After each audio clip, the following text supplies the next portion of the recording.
우리가 지금 민수기 말씀을 보고 있죠. 우리 지난 시간에는 모세에서 여호수아에게 그 리더십이 이제 이양되는 것을 보았습니다.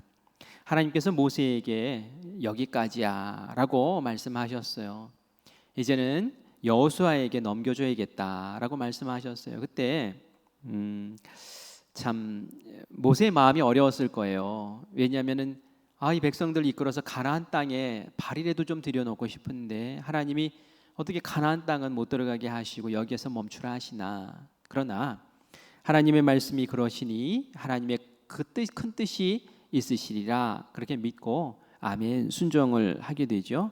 그래서 여호수아에게 기름을 붓고 자연스럽게 순탄하게 매끄럽게 그렇게 리더십이 이양됩니다.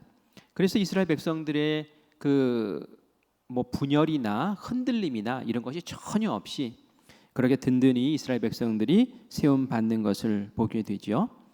이때 모세의 나이가 한 120살 정도 되었어요. 이제 리더십도 이제 승계해 줬고 그리고 나이도 이렇게 됐고 그러니 이제 모세의 역할이 끝난 것 같지 않습니까?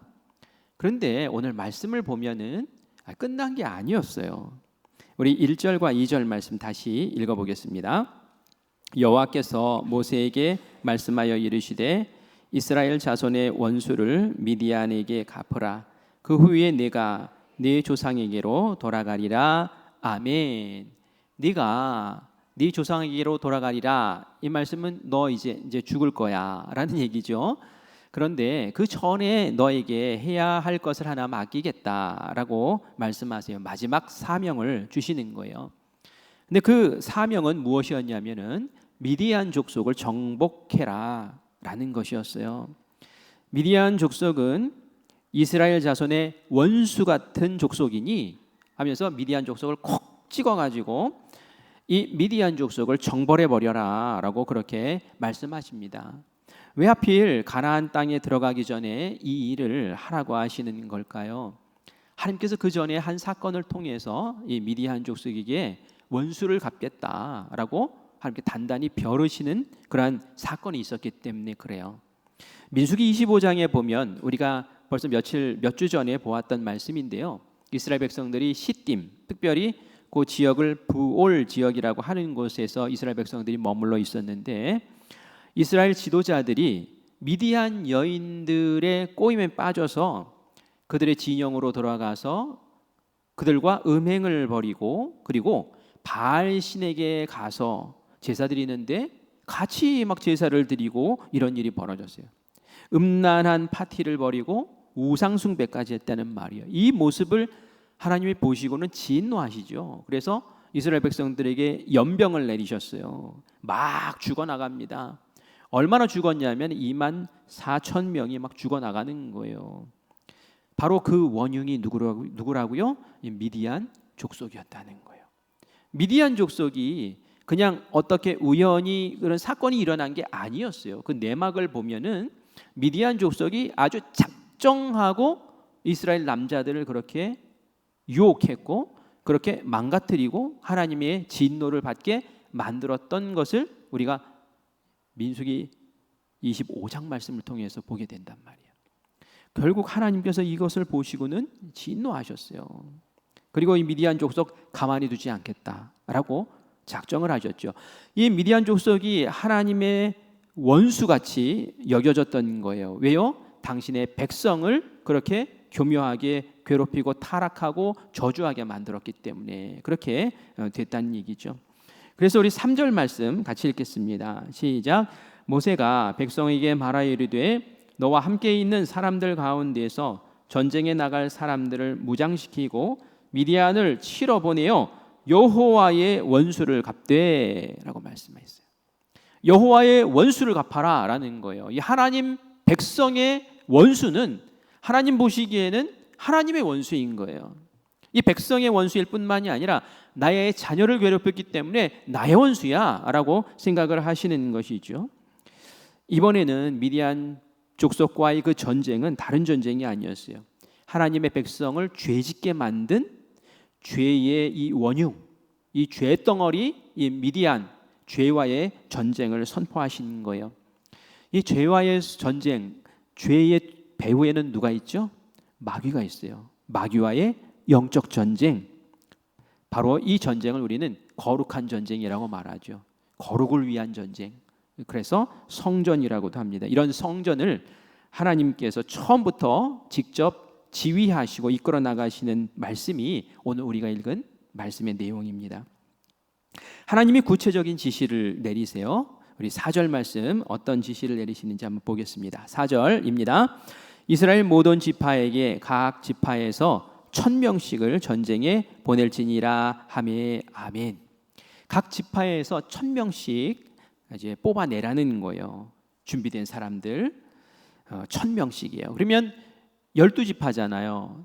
1000명씩 나오면은 합이 몇 명입니까? 12,000명. 그죠?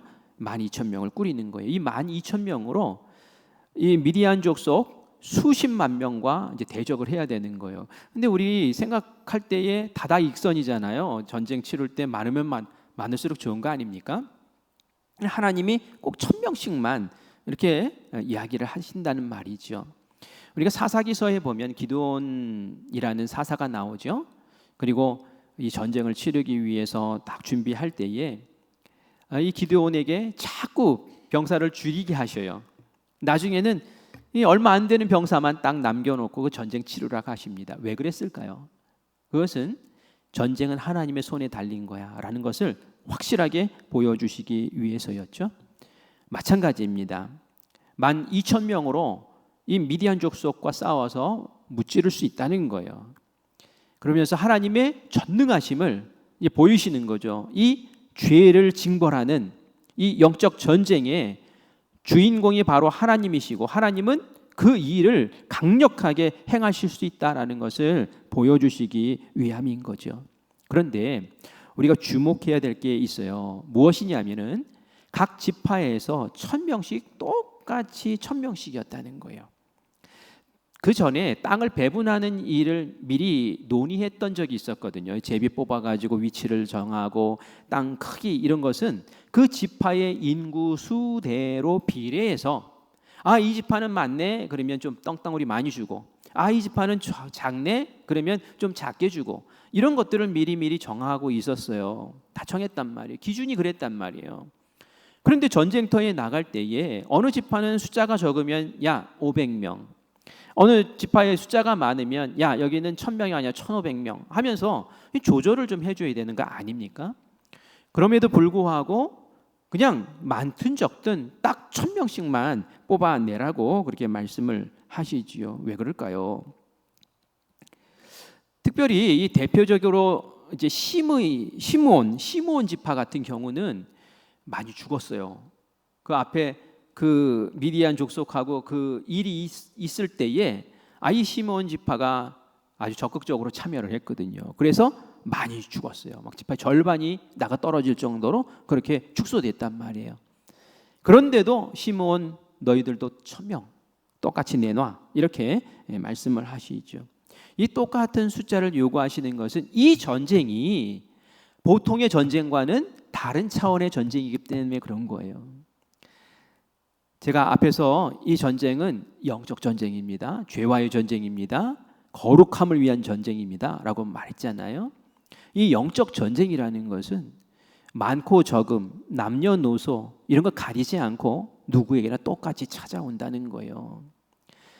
모든 지파에서 똑같이 이 일에 참여하고 이 일을 통해서 영적 전쟁에서 승리하는 그 맛을 꼭 경험을 해야 된다는 이야기죠.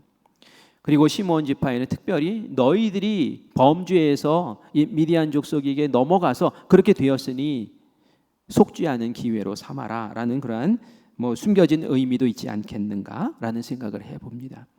어쨌든 이런 일이 있고 나서 전쟁 치르는 방법을 또 지시합니다. 하나님이 전쟁을 치르는 방법을 지시하는 여기도 또 특별해요. 다른 때와 좀 달라요. 우리 6절 말씀 같이 읽겠습니다. 시작. 모세가 각 지파에 1000명씩 싸움에 보내며 제사장 엘르아살의 아들 비느하스에게 성소의 기구와 시노나팔을 들려서 그들과 함께 전쟁에 보내매라고 나옵니다. 누가 제일 앞장서서 나간 거예요? 지휘관이 누굽니까? 모세인가요? 아니에요. 그러면 승계를 받은 여호수아인가요? 아니에요. 누구예요? 바로 비느하스라는 사람이에요. 이 비느하스는 제사장이에요. 아니 제사장이면 예배드리는 사람인데 왜 전쟁터에 앞장서서 나가게 하신 걸까요?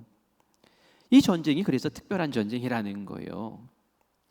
비느하스가 이전에 하나님께서 징계를 내리실 때에 멈추게 하는 중대한 역할을 맡았던 사람이, 공을 세웠던 사람이 비느하스예요. 하나님의 진노했던 마음이 비느하스가 했던 어떤 한 일을 통해서 사르르 녹아버리고 내가 2만 4천 명 죽이는 것으로 끝이겠다 하고 그 진노를 멈추게 한 주인공이 바로 비느하스였어요. 민수기 25장 말씀에 보면은 시므온 가문의 어떤 지도자 한 사람, 그 사람의 이름이 시므리라는 사람이더라고요. 이 시므리가 미디안 그 족속에게 들어가 가지고 한 여자를, 족장의 딸을 데리고 나옵니다. 그 족장의 딸의 이름이 고스비라는 이름의 여인이었는데요. 이 여인을 이스라엘 진영으로 데리고 와요. 사람들이 다 보는 대낮에 데리고 왔어요. 그리고는 한 장막에 보란 듯이 그냥 들어가는 거예요. 사람들이 깜짝 놀라죠. 그러나 아무도 말을 못해요. 왜냐하면 리더였거든요. 그러니까 아무 말도 못하고 들어갔을 때 뻔한 짓 하겠다라는 것을 다른 사람들도 다 직감했어요. 야, 저 벌건 대낮에 이방 여자 데려다가 저기서 음란한 짓을 하려고 하는구나라는 것을 알고 있었는데도 아무도 나서서 말리지 않아요. 그런데 이때에 분연이 일어난 한 사람이 있었죠. 바로 그 사람이 비느하스였어요. 창을 들고 뒤따라 들어갑니다. 그리고는 단 창에 그냥 그 남녀를 배를 꿰뚫어 가지고 막 죽여버려요. 그 자리에 죽여버려요. 분노한 거예요. 어떻게 하나님 앞에서, 하나님의 백성이 뻔히 보는 앞에서 너희들이 지금 무슨 짓을 하느냐 하면서 하나님이 가지고 계신 그 질투의 분노하심, 그것으로 대신 표현을 그렇게 한 거죠. 하나님이 그 모습을 보시면서 막 감동하셨어요. 그래서 연병 내려서 막 저주했던 것을 이제 멈추시는 그런 모습을 보게 됩니다. 하나님이 비느하스 하는 일을 칭찬하세요. 그가 나의 하나님을 위해서 대신 질투하고 이스라엘 자손들을 속죄하는 일을 그가 했다라고 하시면서 멈추셨죠. 비느하스가 이런 공을 세운 사람이에요. 그렇지만 비느하스의 전공은 전투가 아니거든요. 아무리 비느하스가 그렇게 공을 세웠다 하더라도 아니 미디안 족속을 무찌르는 그 전쟁 가운데 비느하스를 앞장 세운다는 것은 뭔가 좀 이상하지 않습니까? 그래서 특별한 전쟁이라는 거예요. 하나님이 전쟁에 나갈 때에 비느하스를 앞장 세워서 내보내신 이유는 언약궤를 가지고 가서 하나님의 말씀을 앞장 세우고 그리고 나팔을 불면서 네가 지시하면서 이 전쟁을 지도해 나가라라는 것이죠. 우리 6절 말씀 같이 읽겠습니다. 시작. 모세가 각 지파에 1000명씩 싸움에 보내되 제사장 엘르아살의 아들 비느하스에게 성소의 기구와 신호 나팔을 들려서 그들과 함께 전쟁에 보내매라고 말씀하고 있어요. 성소의 기구, 언약궤를 끌고 나가고 하나님의 말씀으로 싸우라는 거예요. 이게 바로 영적 전쟁을 싸우는 방법이라는 거예요. 우리가 영적 전쟁을 싸울 때에 우리 전신갑주 입고 싸우라고 그래 말씀하고 있죠. 근데 전신갑주 가운데 모든 것이 다 보호하는 거예요. 마귀의 공격을 막아내는 그런 거예요. 그런데 유일하게 물리칠 수 있는, 싸울 수 있는 그런 무기가 하나 있어요. 뭐죠? 성령의 검, 말씀의 검. 이 말씀을 가지고 나가라는 거예요. 우리의 영적 전쟁도 마찬가지입니다. 이 말씀을 잘 갈고 닦고 세밀하게 준비해서 영적 전쟁 가운데 마귀가 종용하는 그런 영적 전쟁 가운데 죄와의 전쟁 가운데 승리해야 될 줄 믿습니다. 그 방법을 우리에게 알려주는 거예요. 이스라엘과 미디안의 전쟁이 이제 벌어졌어요. 자, 전쟁 결과가 어떻게 났을까요? 누가 이겼을까요? 당연히 이스라엘 백성이 이겼습니다. 왜요? 하나님이 하라 하셨잖아요. 하나님이 하라 하셨는데 진리가 없죠. 백전백승입니다. 대승을 거두었어요. 말씀해 보니까 미디안에 5 부족이 있었어요. 분봉왕 5명이 있었는데 모두 전쟁에 참여를 했는데 이 사람들이 다 죽었어요. 그래서 그 이름들이 쭉 죽은 사람들의 이름들이 나옵니다. 그런데 또 놀라운 것은 49절의 말씀이에요. 우리 49절 같이 읽겠습니다. 시작. 모세에게 말하되 당신의 종들이 이끈 군인을 계수한즉 우리 중 한 사람도 충나지 아니하였기로. 아멘.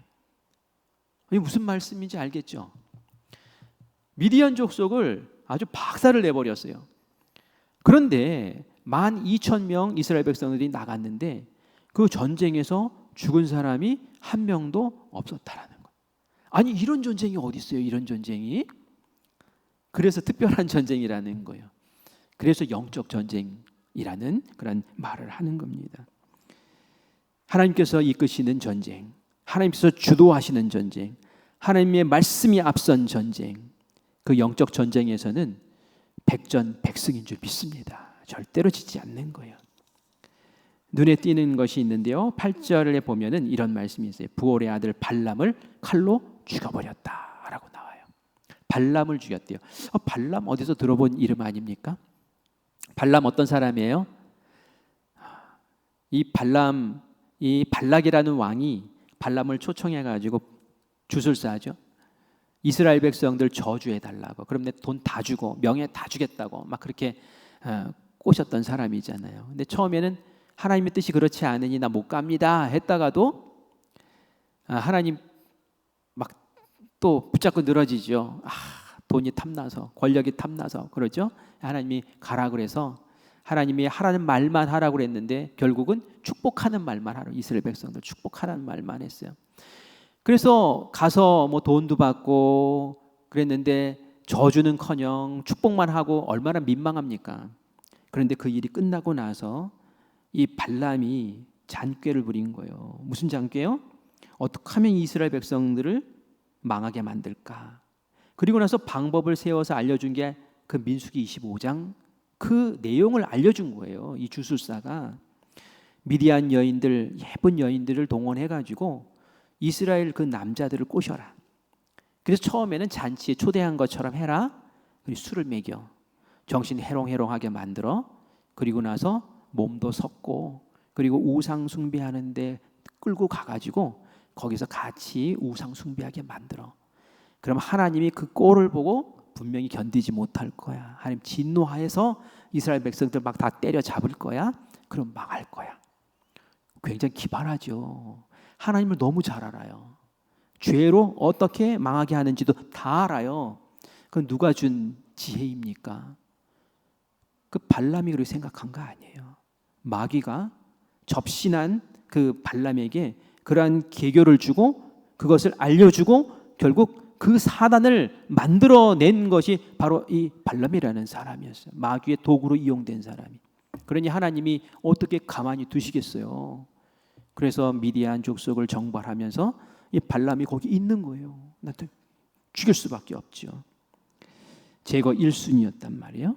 이렇게 해가지고 싹 그냥 미디안 족속들을 다 진멸하고 토벌하는 일이 벌어집니다. 이스라엘 백성들이 이제 전리품을 쫙 모아가지고 이제는 그 미디안 성읍을 다 불태우고 촌락을 다 불태우고 그래서 돌아와요. 근데 미디안 족속의 그 촌락과 그 성읍을 굳이 불태울 필요가 있나요? 불태울 필요가 있습니다. 왜냐하면 그것들을 보면 미혹되고 그것들을 보면 또 끌려갈 수 있기 때문에 아예 죄의 잔재를 싹 없애버리는 거예요. 이게 굉장히 중요합니다. 죄라는 것을 내가 알았을 때에 그 죄에 묶여 있으면 더 이상 진보라는 것이 없어요. 앞으로 전진이라는 게 되지 않아요. 하나님이 왜 미디안 족속을 이렇게 멸하라고 하실까요? 가나안 땅에 들어가야 되는데 가나안 땅에 들어가기 전에 이 죄의 이 뭉텅이를 하나님께서 제거하기 원하시는 거예요. 이스라엘 백성들을 죄 가운데 머물게 했던 이 죄덩어리를 하나님께서는 정리하고 새날을 준비하기를 원하시는 거예요. 여러분의 인생 가운데서 하나 애쓰는 것 같고 나 잘하려고 노력하는 것 같고 그런데도 뭔가 계속 나를 붙잡고 있고 나로 전진하지 못하게 하고 나로 더 나아가지 못하게 하고 날아가지 못하게 하는 뭔가가 있으면 말이죠. 여러분 기도해 보셔요. 그리고 특별히 그것이 내가 해결하지 못한 죄는 아닌가. 그거 해결하셔야 돼요. 해결하셔야 돼요. 성결하게 거룩하게 깨끗하게 해결해야지 그 안에 하나님이 부어주시는 은혜가 있는 것이고 성령의 충만함이 깃들지 않겠습니까? 주의 잔재를 놓아두면 안 돼요. 조금이라도 놓아두면 그게 다시 독버섯처럼 막 퍼져나가는 거예요. 바이러스가 계속 퍼져나가는 거예요. 무좀 때문에 고생하는 사람들이 있어요. 무좀이 약을 잘 처방을 받으면요 금방 효과가 나타난답니다. 그래서 며칠 이렇게 약 먹고 약 바르고 뭐 그러다 보면 싹 낫는 것 같대요. 그러면 어떻게 해요? 딱 끊어버려요. 근데 그게 문제라는 거예요. 아직도 사실 몸속에는 무좀균이 남아있다가 약 끊으니까 다시 재발하고 또 약 먹고 만성이 돼버려가지고 나중에 약도 듣지 않는 그런 상황이 돼버리는 거예요. 그렇게 되면 안 된다는 거예요. 정리할 때 깨끗하게 확실하게 정리해버려야지 이걸 미루고 놔두고 하면 그것이 다시 커지고 다시 잡아먹고 다시 커지고 다시 잡아먹고 그러면서 내 마음에 구원의 기쁨이 없어져요. 기쁨이 없어져요. 계속 그 죄가 나에게 불화살을 쏴대는데 어떻게 구원받았는데도 기쁨이 있을 수 있겠어요? 자꾸 우리 괴롭힘을 당하는데. 죄에 대해서는 단호하게 깔끔하게 그렇게 정리해야 될 필요가 있는 거죠. 이게 바로 하나님의 뜻입니다. 이후에 펼쳐지는 상황들을 보면 정말 하나님의 마음이 그렇구나라는 것을 또 다시 한번 확인해 보게 됩니다. 대승을 거둔 이스라엘 백성들이 전리품을 가지고 이제 다 복귀를 합니다. 막 기뻤어요. 막 승전가를 부르면서 귀환을 해요. 그러자 모세와 지도자들이 나가가지고 이 들어오는 그 군사들을 맞이하면서 박수치면서 영접을 합니다. 그런데 이 시간에 모세가 노발대발 막 화가 났어요. 진노를 해버려요. 아니 모세가 잘 화 안 내는 사람인데도 불구하고 화가 났어요. 왜 그랬을까요? 우리 15절 말씀 같이 읽겠습니다. 시작. 모세가 그들에게 이르되 너희가 여자들을 다 살려두었느냐? 이게 무슨 말이에요? 너희가 여자들을 다 살려두었느냐 하고 노발대발 화가 난 거예요. 돌아오는 백성들이 전리품을 가지고 온 것뿐만이 아니라 사람들도 끌고 왔는데 미디안 여자들도 끌고 왔다는 거예요. 어떻게 보면 이건 굉장히 상식적인 일이에요. 근동의 전쟁 가운데 고대 근동에서는 전쟁을 치루었을 때에 여러분들도 영화 보면 나오잖아요. 그 남자들은 다 죽여요. 왜냐하면 이 사람들은 전쟁을 또 일으킬 수 있는 사람들이기 때문에 원수 갚겠다고 나서면 안 되니까 남자들 다 죽여버립니다. 그러나 여자들은 데려다가 노예로 쓸 수 있단 말이에요. 재산이에요. 재산. 전리품이에요. 그래서 여자들과 어린아이들 붙잡아가지고 이제 데리고 온단 말이에요. 상식적인 수준에서 그렇게 생각하고 끌고 왔는데 모세가 그걸 보고 노발대발한 거예요. 왜요? 왜 그랬을까요? 우리 16절 말씀 같이 읽겠습니다. 시작. 보라, 이들이 발람의 꾀를 따라 이스라엘 자손을 볼의 사건에서 여호와 앞에 범죄하게 하여 여호와의 회중 가운데 연병이 일어나게 하였느니라. 아멘. 무슨 말이에요? 이 여자들이 바로 이스라엘 백성들 꼬셔가지고 그래서 하나님이 진노하게 만들어 연병 만들어낸 그 주동자들이다. 그런데 어떻게 이 사람들을 그냥 살려가지고 데리고 왔느냐라는 거예요. 이 원인 제공자들, 병균 같은 이 사람들을 어떻게 이렇게 할 수 있느냐? 마귀에게 이용당한 이 사람 또 그렇게 하지 않는다는 법이 어디 있느냐? 이 악의 근원은 완전히 차단시켜야 된다. 이 죄라는 것은 싹 잘라버려야 된다는 거예요. 그래서 다 죽여라. 하나님께서 명하시죠. 때로 우리는 질문해요. 하나님 너무 잔인하세요. 어떻게 이렇게 다 죽여요? 이런 이야기할 때가 있어요. 그런 질문 던질 때가 있어요. 그런데 그렇게 싹 정리하지 않으면 오염되니까 그러는 거예요. 오염되니까. 하나님으로부터 떠나게 만들고 죄짓게 만들고 하나님의 백성에서 낙오되게 만들고 마귀들이 이들을 통해서 그런 일을 하니까 하나님께서 딱 잘라버리라고 말씀하세요. 겨울이 되면은 귤이 많이 나오죠. 그래서 귤을 박스채 이렇게 삽니다. 비싸지 않으니까. 근데 어느 날 이렇게 보면은 이렇게 날씨가 좀 포근해서 이 현관에 뒀던 박스를 이렇게 열어보면은 이 귤에 곰팡이가 피어요. 곰팡이 어떤 색 곰팡이 핍니까? 하얀색도 피고 막 파란색도 피고 막 그래요. 근데 이렇게 보면은 하얀색 이렇게 피었는데 살짝 물렀어요. 그러면 여러분 어떻게 해요? 딱 들어서 버립니까? 아니면 딱 까가지고 그 부분만 싹 잘라서 버리고 나머지 먹습니까? 저는 어떤 것 같아요? 물러진 부분만 이렇게 하고 나머지 먹고 그랬어요. 그런데 TV에서 보니까 그렇게 하면 안 된대요. 왜냐하면 귤 하나에 그렇게 곰팡이가 딱 피었을 때는 이미 그 귤 전체가 보이지는 않지만 다 세균에 오염됐다라는 거예요. 곰팡이균에 오염된 거래요. 그러니까 그것 먹지 말고 아까워하지 말고 그냥 버리세요. 그러더라고요. 그냥 버려야 되는 거예요. 그리고 박스 안에 그거 그냥 놔두면 어떻게 돼요? 순식간에 다 오염돼 버립니다. 아까워할 필요가 없는 거예요. 싹둑 잘라버려야 되는 거예요. 죄에 대해서 그렇게 단호할 필요가 있다라는 말입니다. 그렇지 않으면 힘들어지는 거예요. 하나님께서 이스라엘 백성들 가나안 땅에 들여보내시기 전에 이 죄에 대해서 엄격하게 잘라버리고 그것을 정리해낼 수 있는 그런 능력들을 지금 연습시키시는 거예요. 왜요? 이제 가나안 땅에 들어가면 또 그 일들을 해야 되거든요. 그 족속들을 물리쳐야 되거든요. 새 땅을 차지해야 되거든요. 그런데 어리버리한 정신 가지고는 안 된다는 거예요. 너희들이 성결하고 너희들이 거룩하고 하나님 백성답고 그래야지 큰 일들을 이뤄나갈 수 있는데 어정어정 머뭇머뭇 그러면서 하나님 주시는 기쁨은 다 소멸하고 그렇게 살면 안 된다는 거죠. 우리가 착각하는 게 있어요. 그게 뭔 줄 아세요? 내가 죄를 다스릴 수 있다 이렇게 착각을 해요. 그러니까 그 죄가 나를 잡아먹을 거라는 생각을 못해요. 그 죄가 나를 짓누르고 나를 짓밟고 나를 아주 험악하게 만들 거라는 생각을 잘 못해요. 이건 내가 이렇게 하면 조절할 수 있어. 그런데 정말 그럴까요? 그 죄 뒤에 누가 있어요? 마귀가 있어요. 내가 마귀보다 강할까요? 아니에요.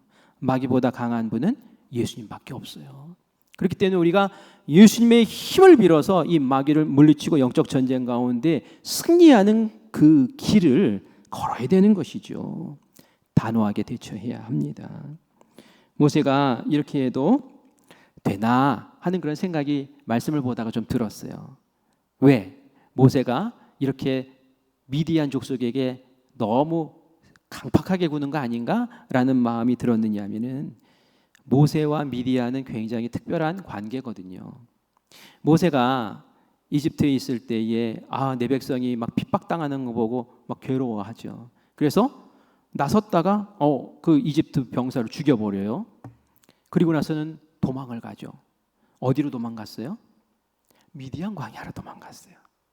그곳에서 누구를 만났어요? 거기서 아내 될 사람을 만나죠. 그 아내 이름이 시보라예요. 그리고 그 장인어른, 그 아내의 아버지 되는 사람은 미디안의 제사장이에요.